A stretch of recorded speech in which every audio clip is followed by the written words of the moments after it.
tal? Muy buenas tardes, días y noches. Gracias por estar con nosotros, acompañándonos en Charlando con.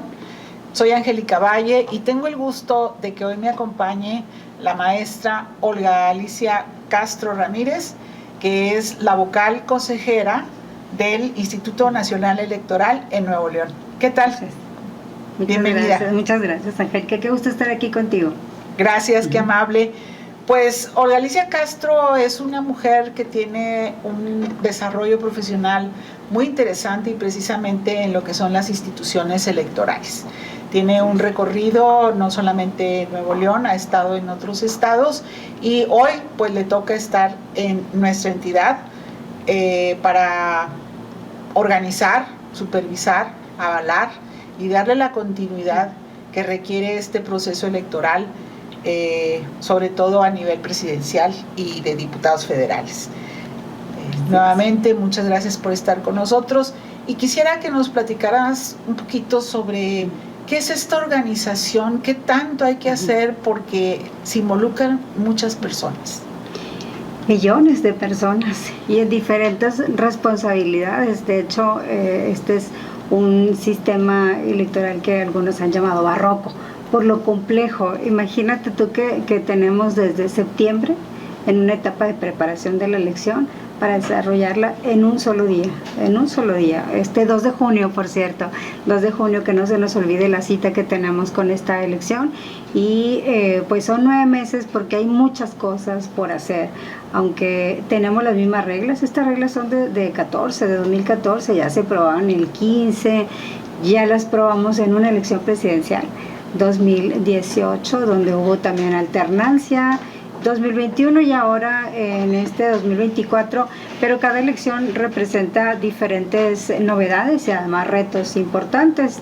No sé si la gente se acuerda del 2021, que votamos en pandemia, que se dudó mucho de verdad si era posible llevar a cabo elecciones en pandemia.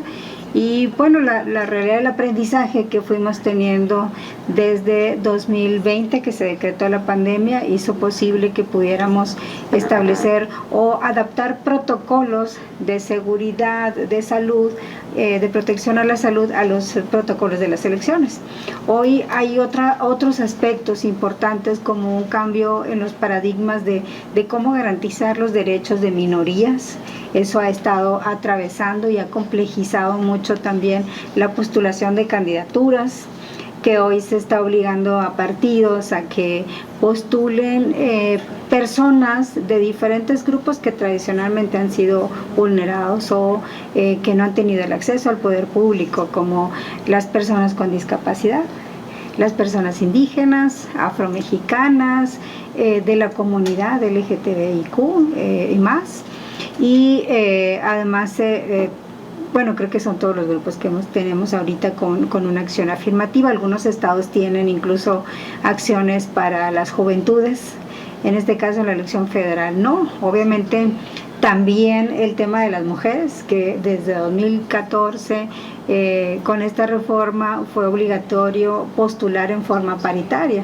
Entonces hay que hacer una buena combinación para que no se vulnere la paridad, es decir, 50 mujeres, 50 hombres, pero cómo incluir a estos grupos también en esas postulaciones paritarias. Ha sido todo complejo y de hecho el registro de candidaturas es difícil, porque también cada proceso electoral nos enseña que ante una regla hay una conducta que violenta esa regla, y las postulaciones han sido engañosas.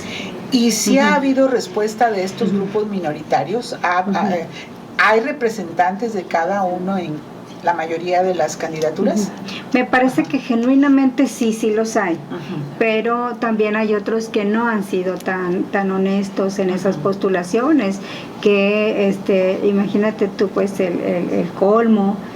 Al menos un caso en la elección anterior sí fue cancelada la candidatura porque una persona se hizo pasar por la comunidad, o sea, perteneciente a una comunidad, cuando era pues como evidente, claro en su entorno, y hubo pruebas suficientes para pues determinar que siempre ha vivido como una persona heterosexual, ¿no?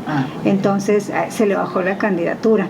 Pero bueno, volvemos a este tema de algunos partidos políticos que han utilizado algunas fórmulas no tan buenas para llenar esos espacios, porque dicen, no hay, bueno, yo no sé si es la propia aceptación de que no se han preocupado por incluir a personas, a la diversidad y a la pluralidad de nuestro país, y que luego entonces no quieren voltear, porque, a ver, sabemos que hay agrupaciones, hay miles y cientos de miles de personas de esa situación o de esa condición que por supuesto que quisieran representar a esos grupos y darles una voz en los congresos.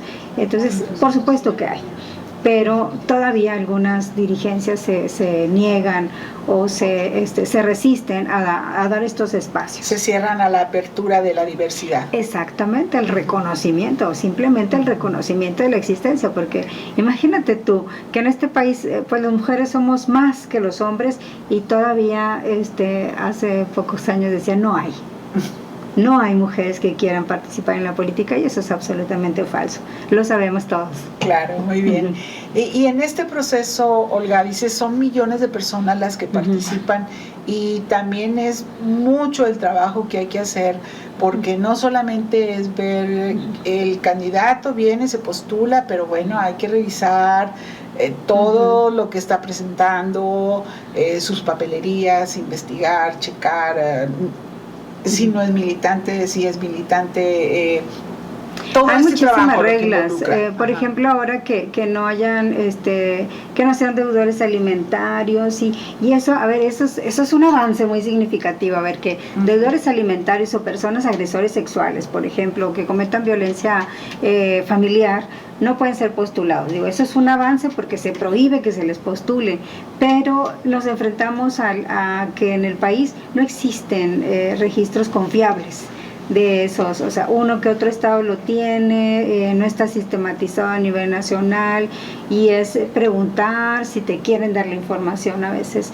en los poderes de los estados. O sea, es un tema bastante complejo. Entonces, de inicio, solamente con una carta que declaren no estar en esa situación, pero se ha hecho una revisión aleatoria, y también por ese motivo se han cancelado candidaturas. Y por desgracia, ese tipo de situaciones es muy común en México, o sea, que los padres no se comprometan a dar esa pensión alimenticia, ¿verdad? Exactamente, pero pues el tema, te decía, no hay un registro nacional de deudores alimentarios, y así como eso hay infinidad de temas que se tienen que revisar y que hacen que este proceso de postulación de candidaturas sea muy largo, y de hecho, bueno, en este proceso electoral también vimos acciones que muchos calificaron como adelantadas a los tiempos, o sea, una precampaña que ya tenía definidos candidatos, cuando las precampañas justo es el espacio para que los partidos políticos debatan sus procesos o tengan sus procesos internos donde se defina quién los va a representar, y pues no fue así, entonces es como el primer paso, a ver, en los partidos cuáles son las reglas, cómo voy a elegir a mis candidatos, y eso lleva unas reglas, un tiempo, un espacio, la convocatoria, incluso las controversias, los tiempos para que se diriman las controversias, y luego ya mediante procesos democráticos pues que se defina quién son, y eso también incluso ha sido modificado, ¿no? Y luego además ahora se suman las coaliciones de grandes partidos, otrora grandes partidos, y quién es el candidato de quién y cómo se registran, ¿no? Bueno, hasta en eso hay que ser sumamente cuidadosos, porque hoy también estamos observando desde la postulación de las candidaturas que le corresponde a un partido y llega una persona de otro partido a postularse, y empezamos a revisión si es válido o no, si es posible o no, o cuando son postulados por un partido, es decir, su origen es un partido que tenía derecho a esa candidatura, y luego ya estando en el cargo se cambia. Y entonces la correlación de fuerzas cambia significativamente en el Congreso, y resulta que el Congreso no representa fielmente por las fuerzas políticas que la ciudadanía votó.